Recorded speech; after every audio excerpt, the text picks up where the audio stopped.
Good morning, everybody, and welcome. Come on in, guys. Hurry up.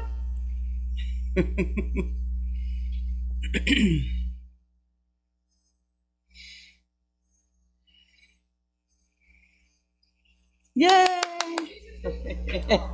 Woo! That's all right. No worries. Just find a comfy seat wherever you can go. Hi, Remy.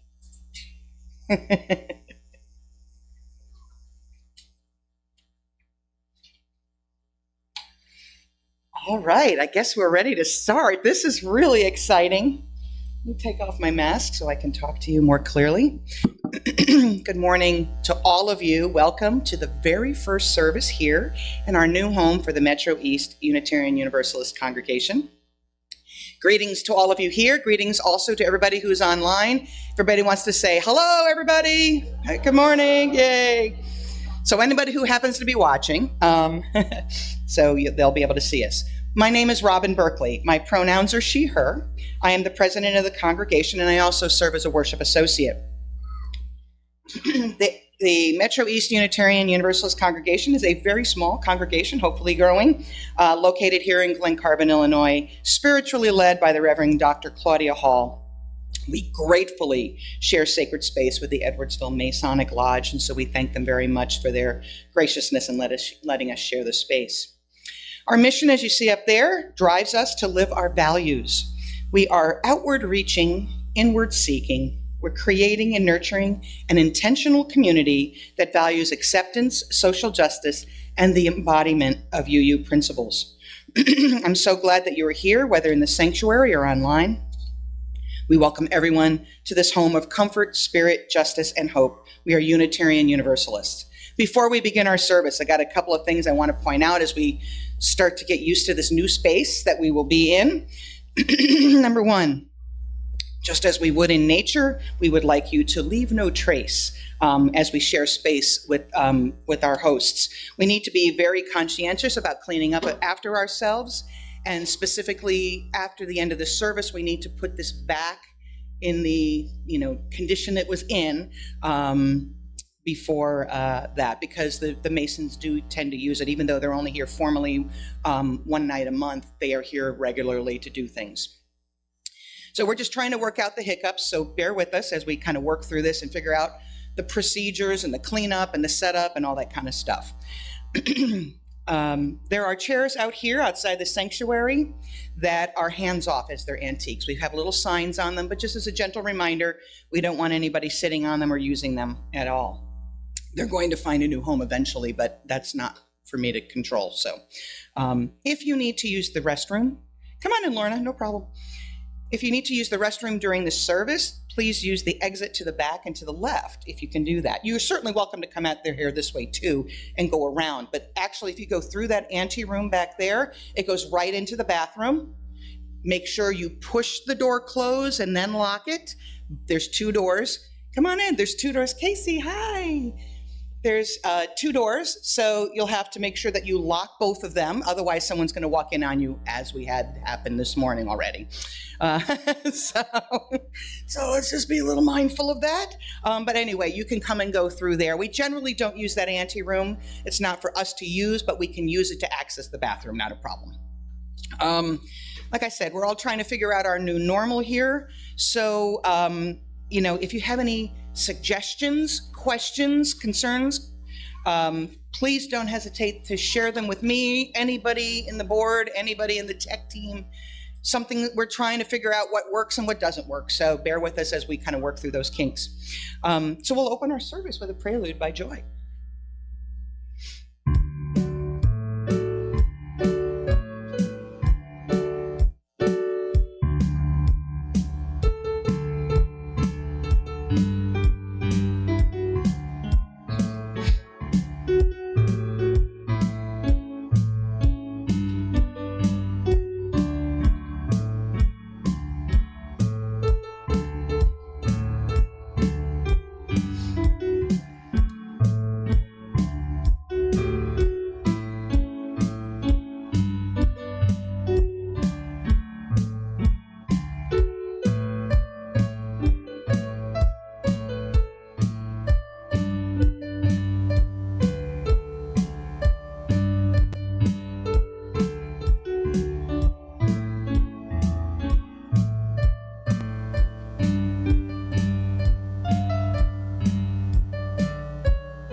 Thank you, Joy.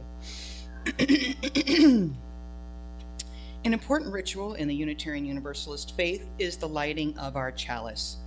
Unitarian Universalists have many different interpretations of the flaming chalice, including the light of reason, the warmth of community, and the flame of hope.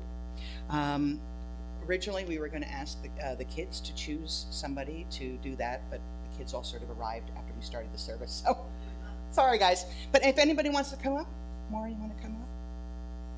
Come on, Rick, come on. Hey, Rose. Do you know how to use this?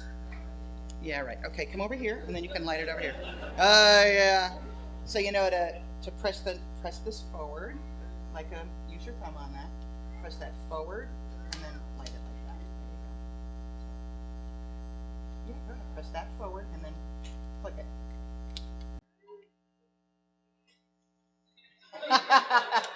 There you go. And just light it right there. Yeah. Perfect. You got it, baby. Thank you, honey. Right there is perfect. Thank you, sweetheart. Appreciate that. So what we're going to be doing from here on out is we're going to recruit a child to actually either do it themselves or ask them to find somebody who's willing to do it. So sort of taking on some leadership roles, learning how to be in community with each other. So if you are approached by them, please say yes. So if you're watching elsewhere and have a chalice or candle, please light it now as we join in saying the unison words projected on our screen. We hallow this time together by kindling the lamp of our heritage. Our opening prayer today is number 419 from the Gray Hymnal, which is adapted slightly from Israeli Zangwil. Come into a circle of love and justice. Come into the community of mercy, holiness, and health. Come, and you shall know peace and joy. So our first hymn today is one that you've probably heard on the radio, and we actually used to sing this a while ago when Kleber Van Zandt was our minister back up in Alton. And I've asked John to perform today, and he's gladly agreed to do so. So our first hymn is Home by Philip Phillips. You have the lyrics, it'll be up here. And also, if you wanted a sheet, there's a sheet out there with lyrics too, if that's easier for you to read. So, go, John. All right, let's see how this goes. Thank you.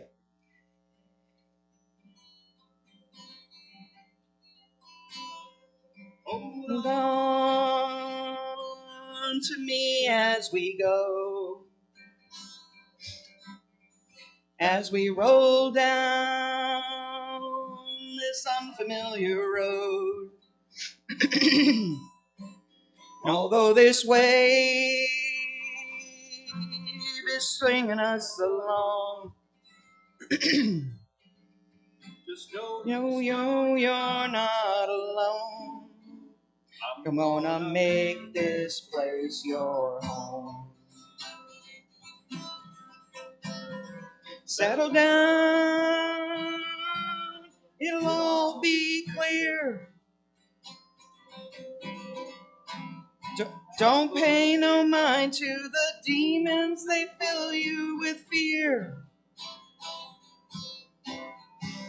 The trouble, it might drag you down. If you get lost, you can always be found. Just know you're not alone. I'm gonna make this place your home. Ooh, ooh, ooh. Ah,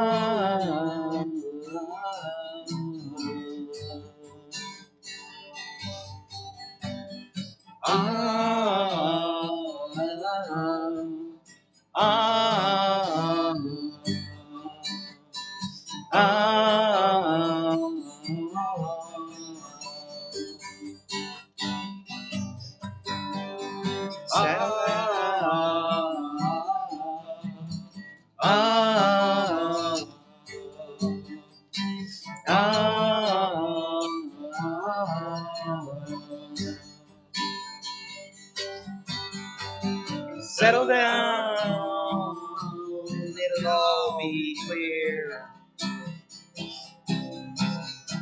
Don't pay no mind to the demons, they fill you with fear.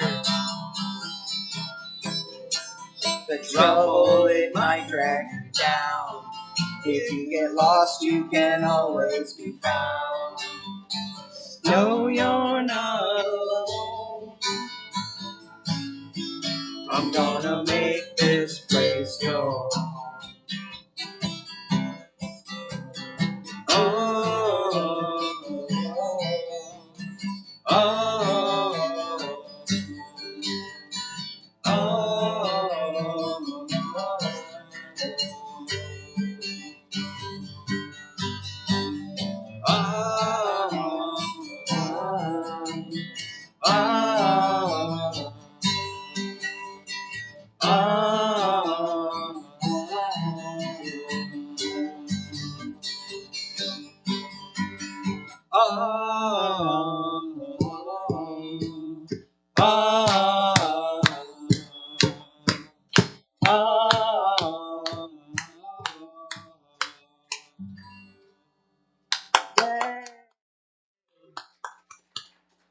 Welcome home, everybody. And this is going to be a great year and a half, 20 months, whatever we got here. We're going to try to, get settled in, and then we're going to try to find a permanent home for us in this area. So we're really excited about that.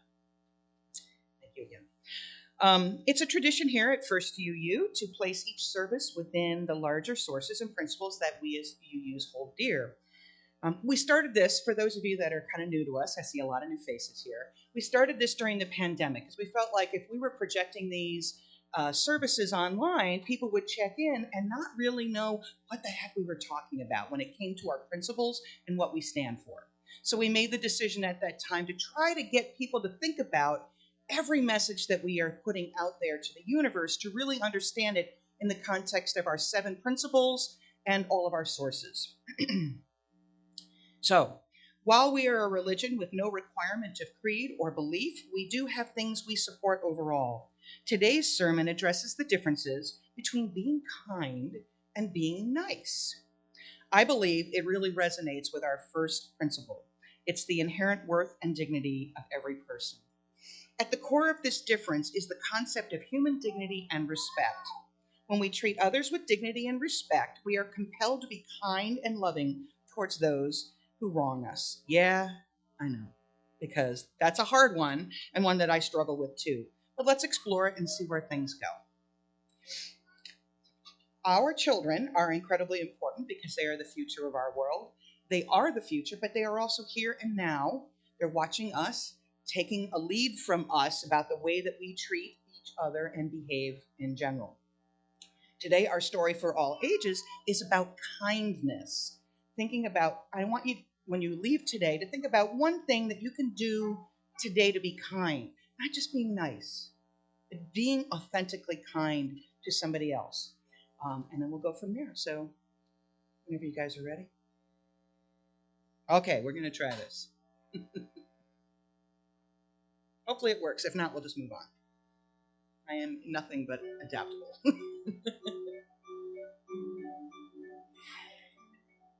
Hi everyone, welcome to the Storytime family. How are you today? Have you been reading lots? I hope you have. Well, today we have a very special book called Be Kind by Pat Sitlow Miller. What does being kind mean to you? Does being kind mean helping someone out when they need it? Or being kind can be being generous to your brother or your sister, sharing and caring for them, and just by being gentle and also being considerate. Well, let's find out what being kind means in this book and in this story.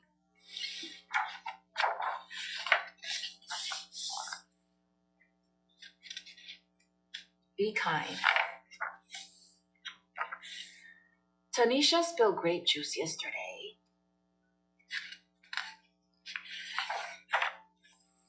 All over her new dress. Everyone laughed. I almost did too, but Mom always tells me to be kind, so I tried. I don't think it worked, I said. Purple is my favorite color. I thought Tanisha would smile, but she ran into the hall instead. When she came back, snack time was over.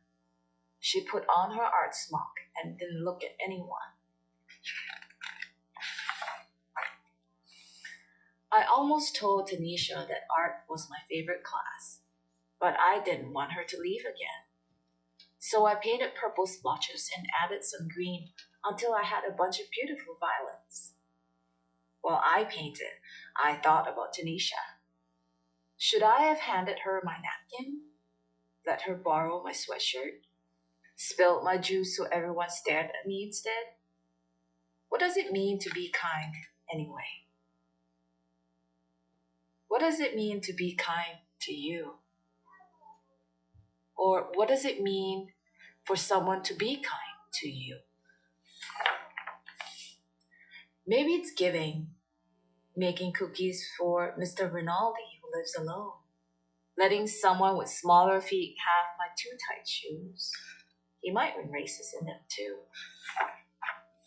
Maybe it's helping, putting dirty dishes in the sink, like helping out mommy clean up after yourself, picking up your laundry, making your bed, cleaning up after Otis, our class guinea pig. He's a messy eater. Maybe it's paying attention, telling Desmond I like his blue boots, asking the new girl to be my partner, listening to Aunt Franny's stories, even the ones I've heard before. Being kind could also be saying nice things about someone, complimenting someone, telling your mom that she looks so pretty today, picking her flowers. Being kind should be easy, like throwing away a wrapper, or recycling a bottle, or saying, thank you, bless you. My mom says the quickest way to be kind is to use people's names. Hey, Kayla. What's new, Omar? Good afternoon, Rabbi Mandelbrot. Being kind can be hard too. Even when you know what to do, teaching someone something I'm good at is tricky, even when I'm patient. Being kind could be also sharing with your siblings and sticking up for someone when other kids aren't kind is really hard and really scary. Maybe I can't solve Tanisha's grape juice problem. Maybe all I can do is sit by her in art class and paint this picture for her because I know she likes purple too. Maybe I can only do small things, but my small things might join small things other people do. And together they could grow into something big. Remember, kids, small things can make a big difference too.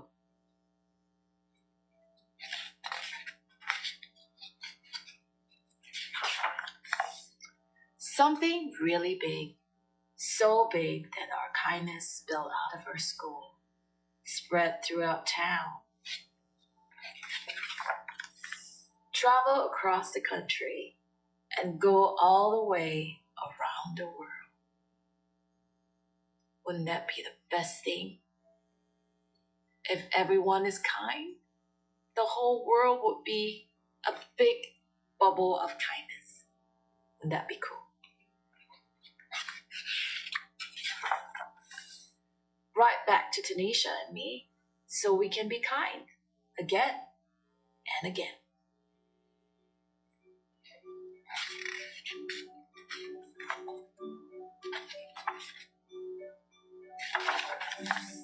And again.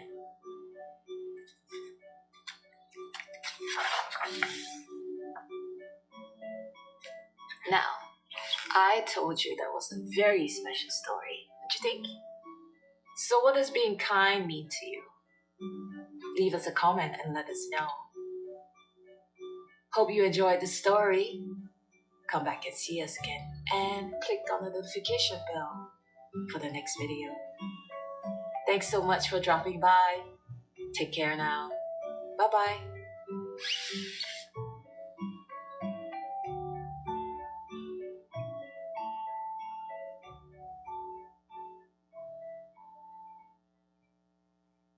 Awesome. Thank you.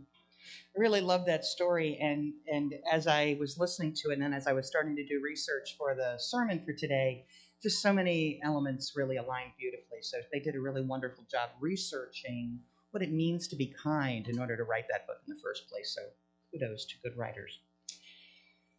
Okay, so as you saw, I forgot to put the water in the bowl. Like I said, there's a little trial and error. We're working it out. But as part of our weekly worship service, we take time for the expression of joys and concerns and sorrows. Here in our new home, it's a place where we can share the things that weigh us down and our souls and things that will fill us up with joy, and where those we love surround us in good times and in turmoil. If you'd like to recognize a joy or sorrow or milestone, you can come forward, pick a stone up, place it in the water bowl, and then head back to your seat. We used to have 2 aisles. We only have 1 now, so we're working this out to see if this is going to continue to work for us.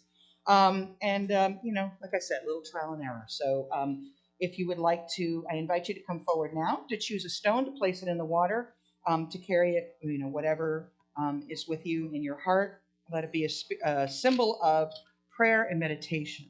So thank you.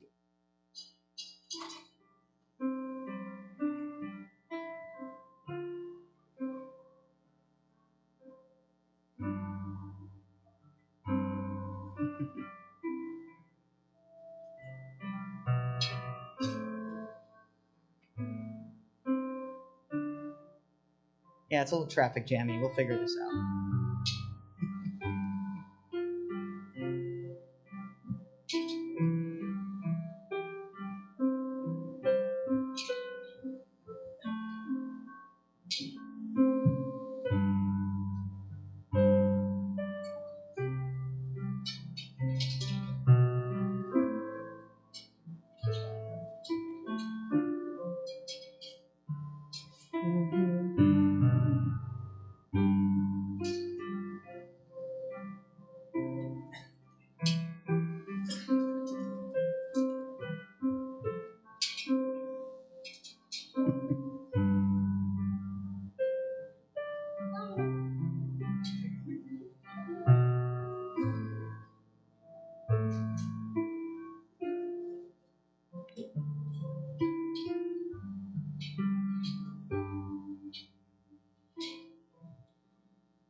Thank you all.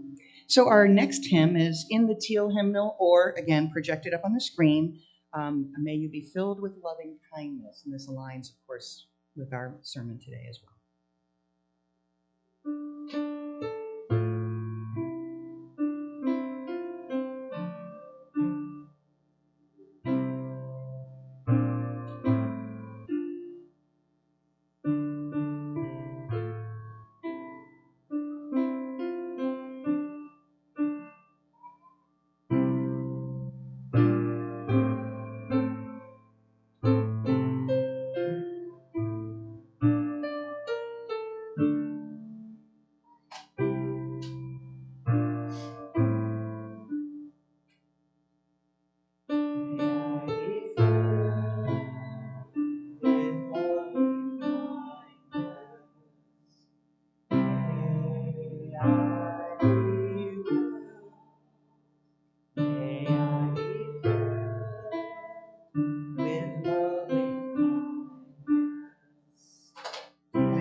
Thank you. So our reading today is an article written by Jocelyn Solis Morera for CNN Health.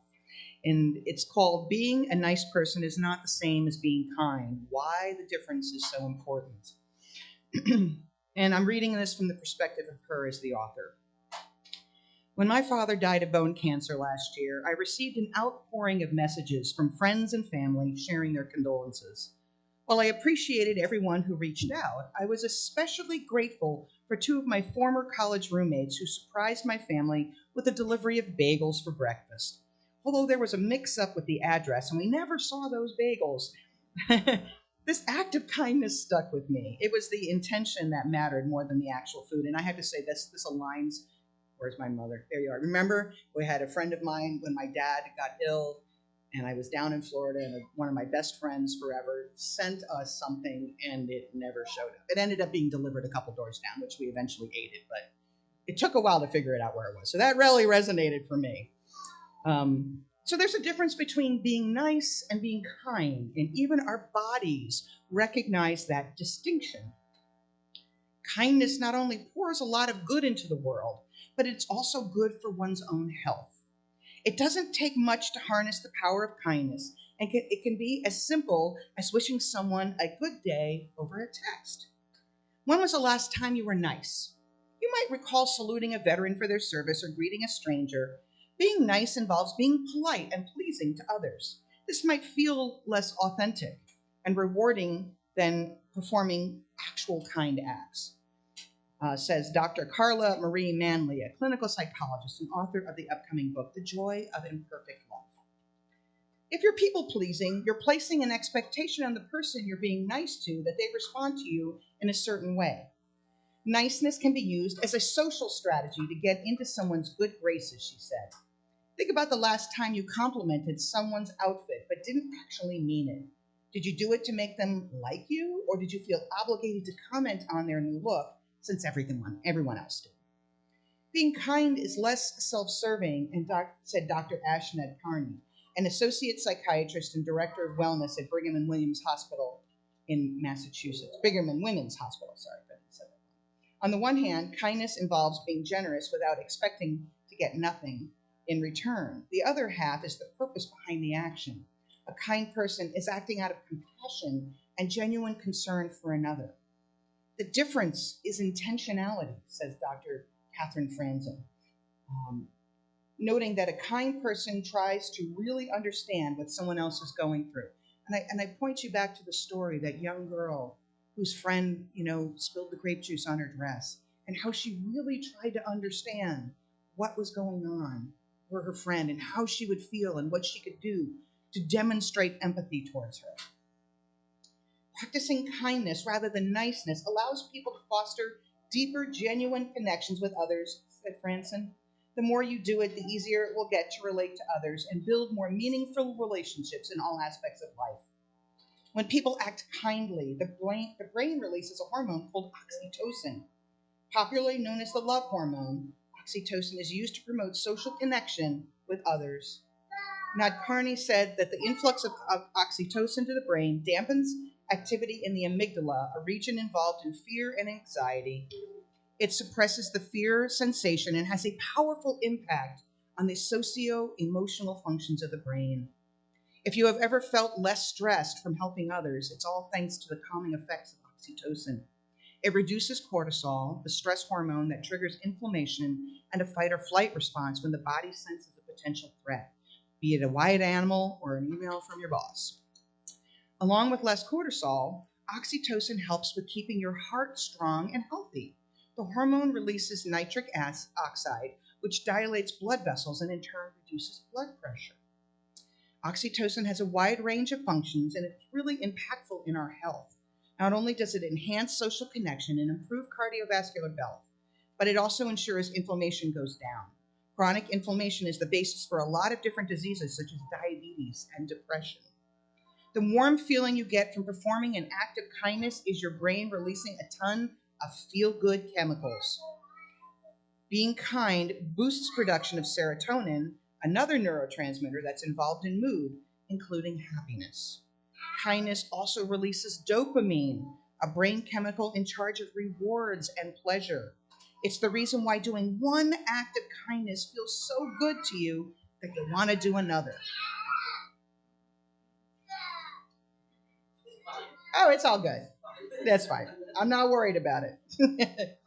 Kindness can secrete also endorphins, chemicals in the body that activate the opiate system, the same hormone that gives us that runner's high, if any of us run, because I know I do. Endorphins promote pleasure and act as a natural pain reliever for both physical and emotional pain. When we do things to do kind things for others, and somebody does something unkind to us, it does not feel as bad. Being kind gives the same health benefits regardless of how big or small the gestures. So here are some good deeds that you can do starting now. Pick up litter. Check in on a friend who's going through a rough time. Donate blood. Text someone, good morning. Hold the door open for someone, not as an obligation of social norms, right? Like men have to open doors for women, but we should do it for each other out of kindness to each other. Surprise your parents with a visit. Hi, Mom. Or moms can come surprise us. Send a positive message. Leave a generous tip for a server. Be an active listener. Cook a meal for someone in need, which that's my love language.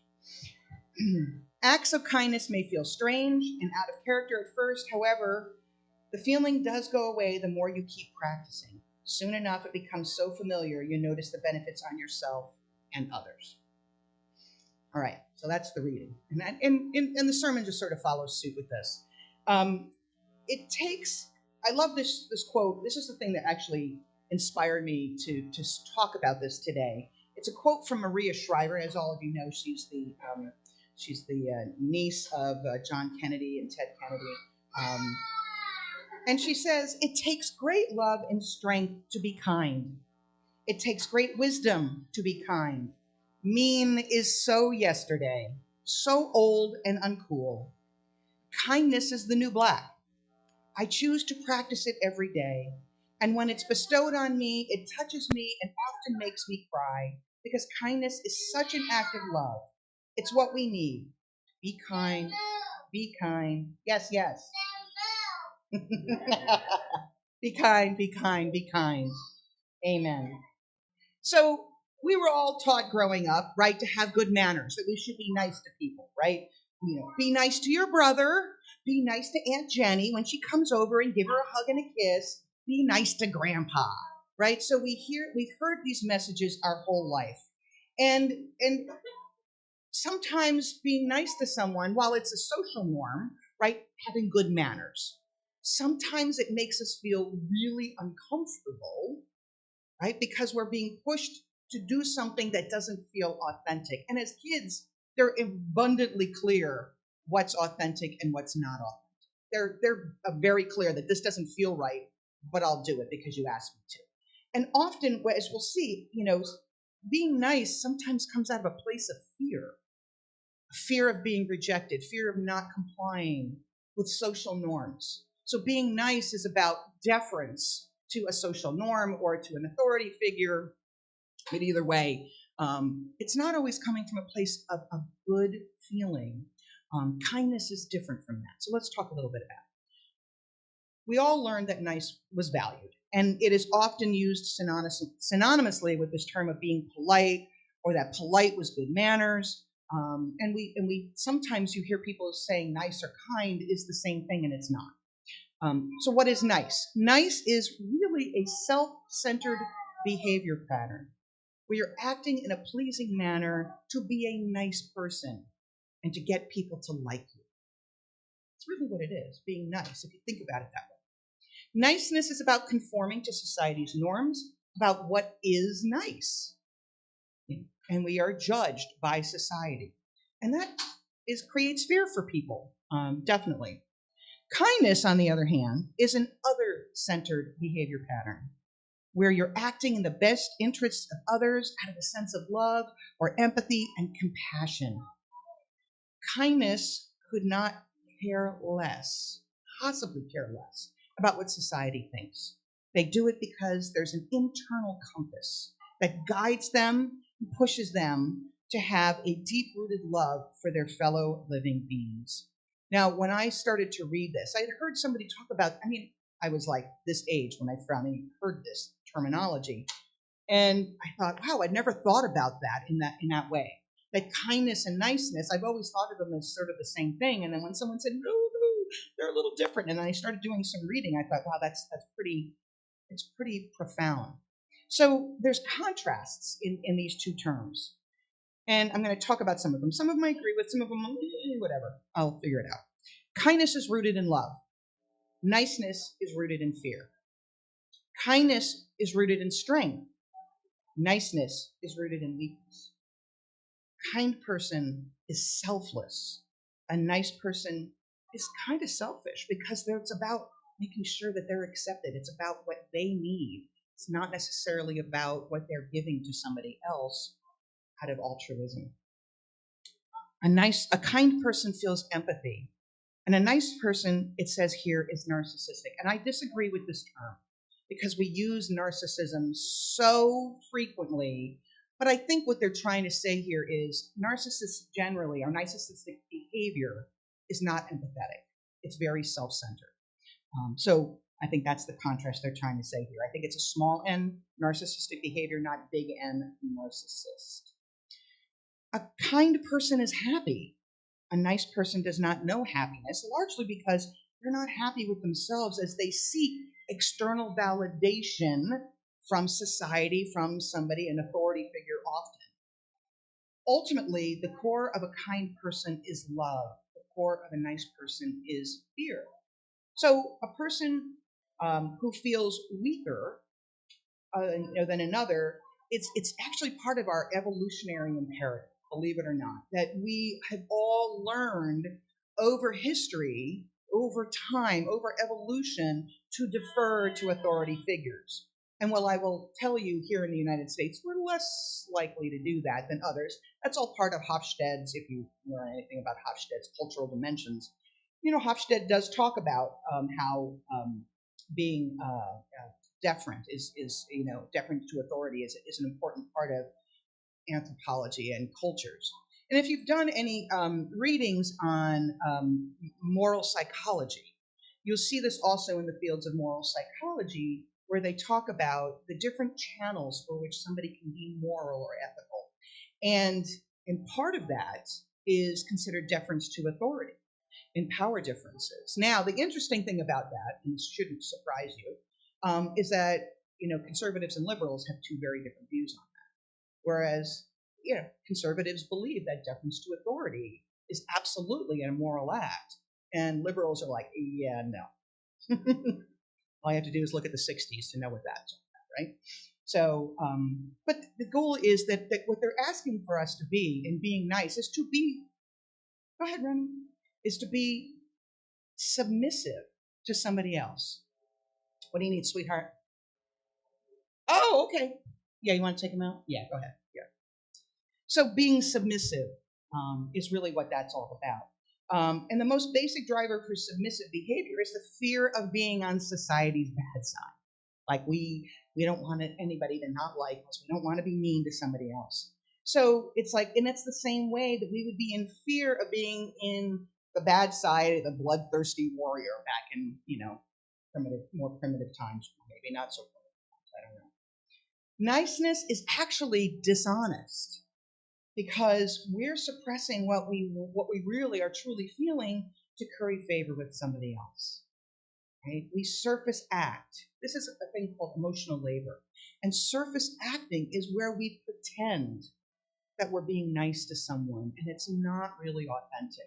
And if we really want to be authentic, we need to be focusing on cultivating authentic feelings. And that's where kindness comes into play. So kindness is really 3 steps. It's empathy, which we saw in our little story. Compassion, we also saw in our little story. And kindness. Empathy is the clear perception of the world as experienced by a living being. It's this ability for us to look at somebody and go, I feel their stress. I see that they've got something going on. It's something that I want to take time to understand. I do a lot of diversity training with people. in my organization. And in my diversity training, I lead with empathy. I said, let's talk about emotional intelligence. Let's talk about how important empathy is for us to be able to do anything as we interact with others, but primarily it's so needed when you're doing diversity work. Understanding and accepting differences of opinions, differences of ideas, differences of expectations. So we need to be able to understand where somebody is coming from with authenticity, to be able to express empathy and to ultimately be kind. Then it's about compassion. It's our instinct once we see the suffering, once we see the challenges that someone's facing, our instinct to do what we can to improve that situation for them. Whether we think about this from a systemic societal level, like let's solve homelessness, let's solve, the food, insecurity problems, that desire to do that, which drives so many of us here in the UU faith, right? We want to do social justice in the community. We want to try to fix some of those problems. And again, I've said this in the pulpit here before. We've got Desmond Tutu who says, sometimes you got to pull people out of the river. That's good. And sometimes you got to go upstream and figure out, why do they keep flowing in the river in the first place? So both of those are so important. We need both. Both require us to be kind, to help in the moment, and to help to make sure this doesn't continue to be the problem. Because we are responsible for society's perceptions, because we are part of society, about how we change that narrative. And then lastly, kindness follows from that. It's the actions that arise because we feel empathy and compassion. Compassion is right-brained. It's creative. It's emotional. It's about how we visualize the world, what we want to see. It really resonates in our heart and soul. And I don't know if any of you have ever done work with right brain, left brain stuff. It's pretty profound. I actually had somebody lead me through an exercise on this once.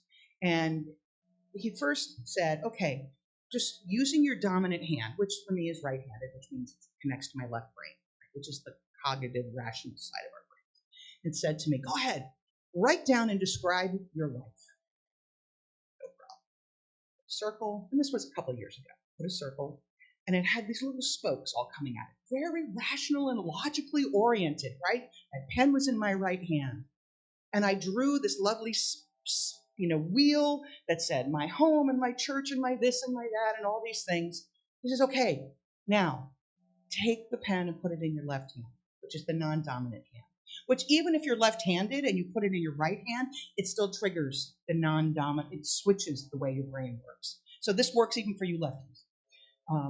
So I put it in my left hand, which is my non-dominant hand. And he said, now do the same thing. Draw and describe what your life looks like. And I started to draw.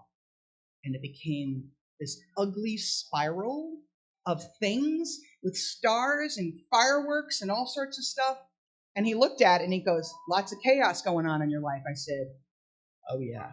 And then this was a while ago. And I'm sure that if I did it again, I would probably do the same thing right now, because there's a lot of chaos going on in life, right? But the interesting thing that I learned from that is that non-dominant hand really helps us to tap into our creative side. It really pushes us to think about, to tap into our emotions and to our heart and to what is, not what we would want it to be. Because our left brain is always about trying to rationalize through things and figure it out and try to solve the problem and ask the questions and be logical about it, Mr. Spock, right? But really, it's about feeling that heartfelt thing. The empathy has to come from that heart, from our right brain, in order to be able to do that. So that part of our brain that's responsible for generating empathy and compassion is not only used for doing kindness to others. All it does is generate the feelings of empathy, compassion, love, and kindness. These feelings become infused in every interaction and every relationship we have, especially in a relationship with ourselves. We've got to be gentle with ourselves. This is one of the most powerful factors that contribute to the happiness of a human being. Kindness develops the part of your brain that generates love for yourself and others. To generate real love for yourself, you have to develop the part of your brain that is responsible for generating love. Once you have that constant flow of love energy coming out of your brain, you can then direct that where you want to society, to an individual, to your loved ones, to your family, to people that we may never meet, like our song. May we feel loving kindness. As a Buddhist, when you're doing metta, which is what that song is, we're not doing it with other people, we're doing it ourselves. Be gentle with ourselves. Be gentle with somebody else that we love, and maybe somebody that we're struggling with, relationally. And then lastly, for the universe, for everybody. And it's not like we stand up here and go, yes, I want to give you metta. This is something that we do for ourselves in our meditations. So this is something that we need to work on ourselves internally. We need to let go of judgment, both good and bad, and enter into a realm of emotion. This isn't about judging yourself as good or not good. It's that's all thought. Like, what is good? The value judgments are all in the left brain, right? This is about generating the emotion of real, true, unconditional love for yourself and for others. So, how does this tie to our principle, as we said? The first principle is the inherent worth and dignity of all people. You can be kind and have boundaries. You can say, with all kindness, that was not okay, that hurt my feelings. And then we should accept that feedback and make amends. That's how kindness works. We can be kind and also recognize that someone else is not behaving fairly or appropriately. That's kind. We don't have to be nice to those people. We have to be kind. We have to respect that they're a person too. We don't want to reciprocate. If someone's mean to me, I don't want to reciprocate with unkindness. And I will admit that I struggle with that. I mean, I think we all do, right? But there are times when I feel I've been hurt and harmed. I'm like, and I just want to lash back. And I realize as I get to that moment when, like, it's the lash or don't lash moment, I can't do it. I might feel that frustration internally, but ultimately I make the decision to go, no, I don't think I want to do that. And it's not easy to do. I struggle with it still. We can be kind, but also be honest about how someone has hurt us. I think those are important. So let's talk about kindness for us. Kindness is moving to a mobility accessible space so we can all access our sacred space. That's why we left our old church, because we just did not have the accessibility that we wanted. Kindness is wearing masks here in this sanctuary to create a safe space for people who are vulnerable, to keep the place welcoming, just in case somebody wants to come and share space with us, and we want to protect them. Kindness is creating space for sadness and grief, because we left a long-standing home, and it's really hard and it hurts. But also, we provide support for each other and think of the opportunities that are ahead of us here in Glen Carbon. Nice is about either the sense of superiority or submission. And I think about this. If I feel like I am superior to someone, I might be nice on a surface level to them because of societal norms. But that doesn't mean I authentically believe that I am connected to that person. And that superiority complex, I think, is problematic. And on the other side, it's also about submission, because it's about that power dynamic, right? Of being submissive to somebody else. Kindness is about sitting next to the person who is struggling and being there with them, creating a sacred space and helping them to find solutions. So you must be kind to respect the inherent worth and dignity of all. There's just no negotiation on that. You have to be. Being nice is not going to cut it because it's not authentic. Being kind is. So I'm going to close with a quote from Aldous Huxley, who is a writer and philosopher. He said, "It was a little embarrassing that after 45 years of research and study, the best advice I can give to people is to just be a little kinder to each other." So we'll go with that, and I'll leave you with that. And as again, I challenge you as you leave today, do one thing that's kind. Not nice, kind. Think about kindness in that way. Right. Amen and blessed be. Ready to go? Our final hymn is number 131 in the gray hymnal, Love Will Guide Us. And I think we've got a couple extra verses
this life.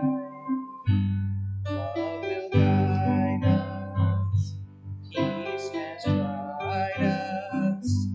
Hope inside us. We'll lead the way on the road from free to giving. Love will guide us.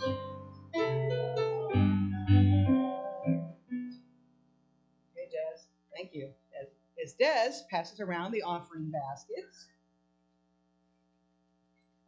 thank you everybody, I offer a gentle reminder that this community of faith is supported only by your giving.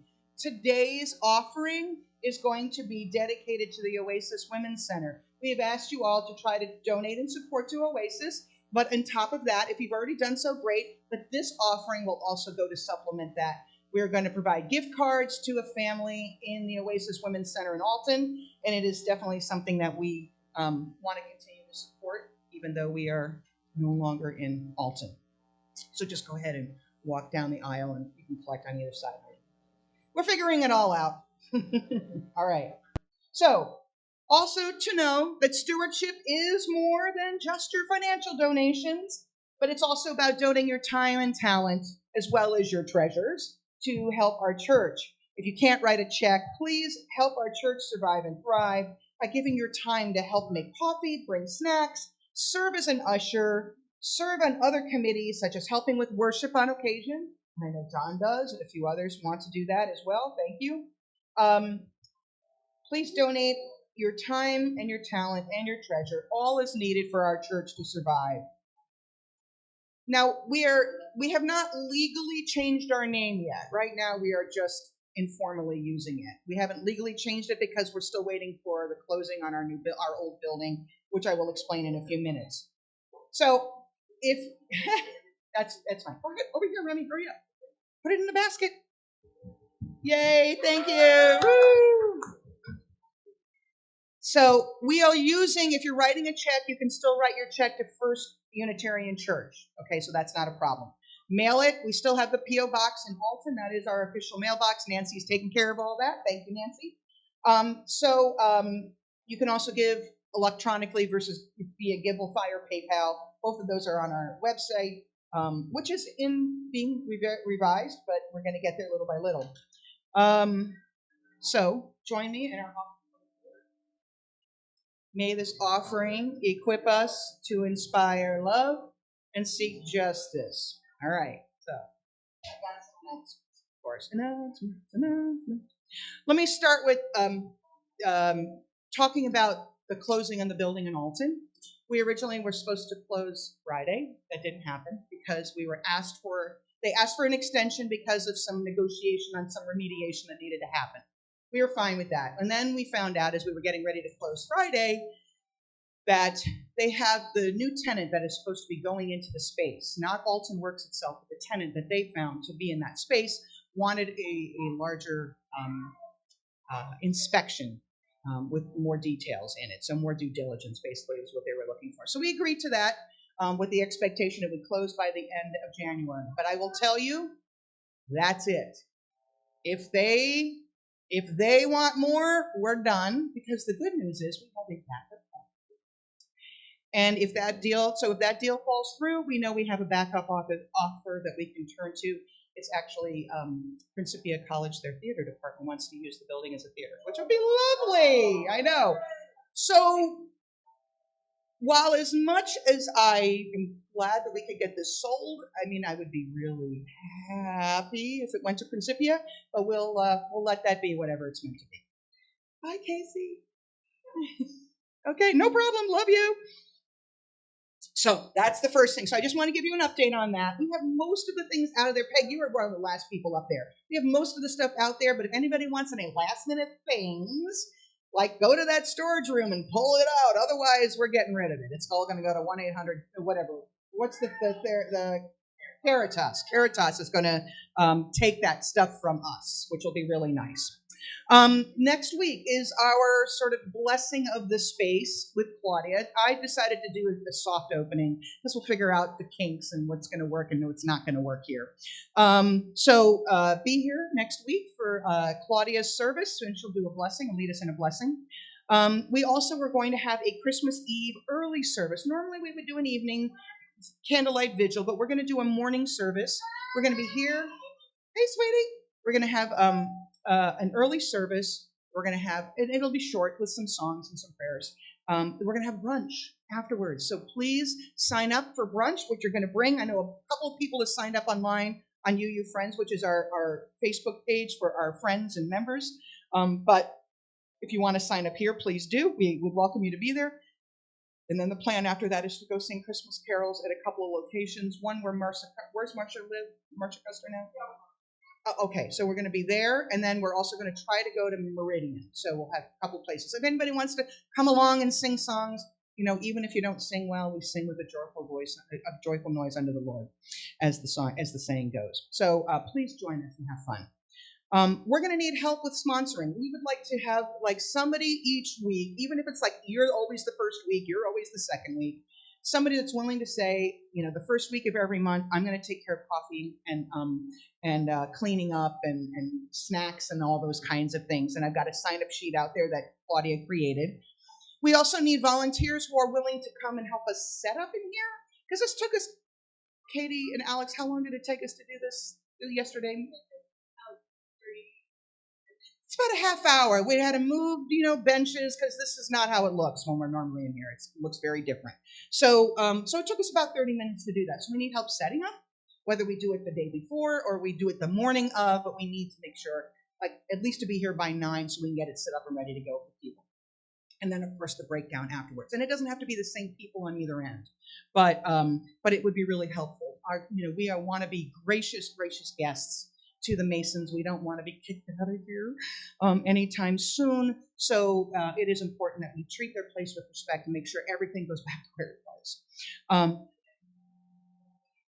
Well, right now I'm going to say yes, let's do it every week. And then once we kind of get in the habit of see how good we are, then we can say, well, can we leave it up in between until your first. They're normally in here the first Thursday of every month. So it would be great for us to be able to have it up for the second, third, and fourth, and first of the, as that goes, and then we don't have to worry about setting it up and breaking it down. But I want to get a good relationship going and a good precedent set before I push for more. We also have a new logo for the church. If you haven't seen it, thank you all for those who voted on it. It's fabulous. So Peg and Suzanne have been working on that, and I know Suzanne's been doing the graphic works, but with Peg also in terms of the PR and where we're going and what we're doing. And talk to Peg during the coffee hour. I could have her stand up here, but I'd rather you talk to her during the coffee hour, and she will tell you all the good ideas that we have for promoting and connecting with people to get people here to come to the church. We're having our public open house where we are saying to the community through social media and what have you, welcome and come. Look who's here already. But it's great to be able to, we're going to open it up and announce it, and it's going to be in the newspapers and what have you on January 7th. So that'll be sort of our open to the public, welcome on in, and make it work. Lastly, I got to thank one person in particular who I have no words. Buddy Stricker, who is our business analyst.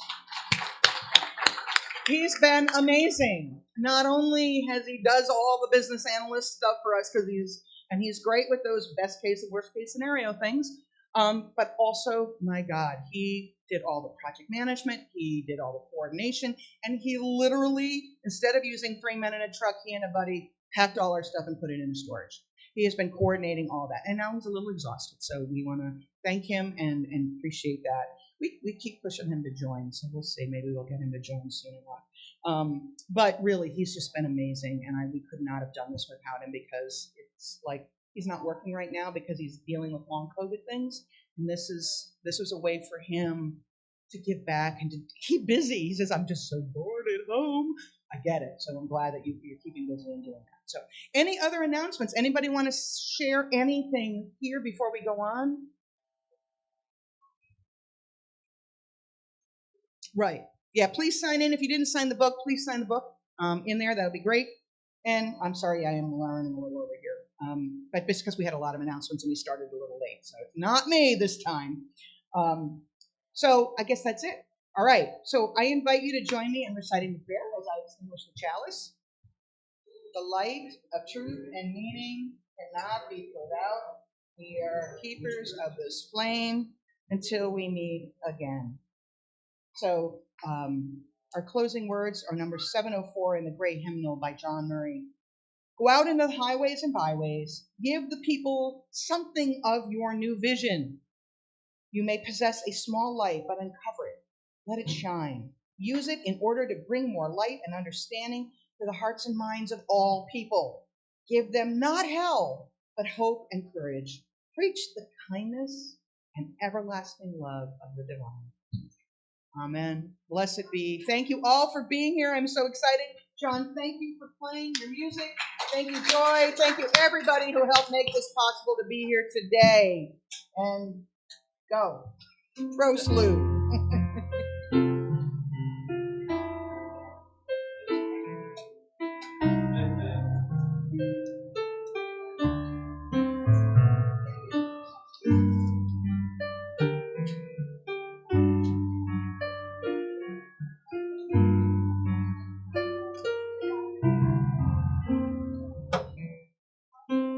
Thank you. You can bring the books and just put them on the cart on your way out. And please join us for coffee and snacks. We got all sorts of goodies. And then if somebody can help us to sort of take care of this, I would appreciate it. There's your stand there, Robin. Thank you. Pardon? Oh, thank you. Appreciate that. No problem. No. Thank you so much. Good to see you. Thank you.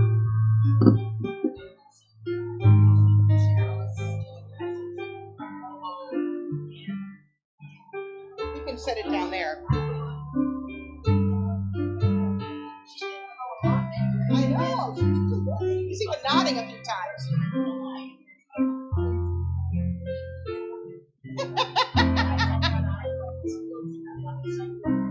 There you go. It's my mama. We'll put it down here in the future.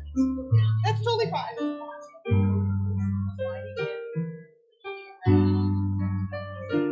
That's fine. That's totally fine. That's good. That's the kind of things we need to figure out. Like what's going to work better.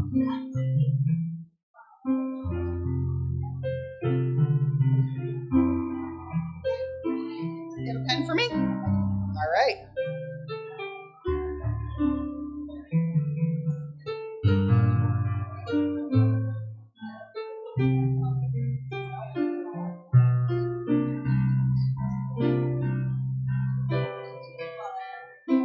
All right.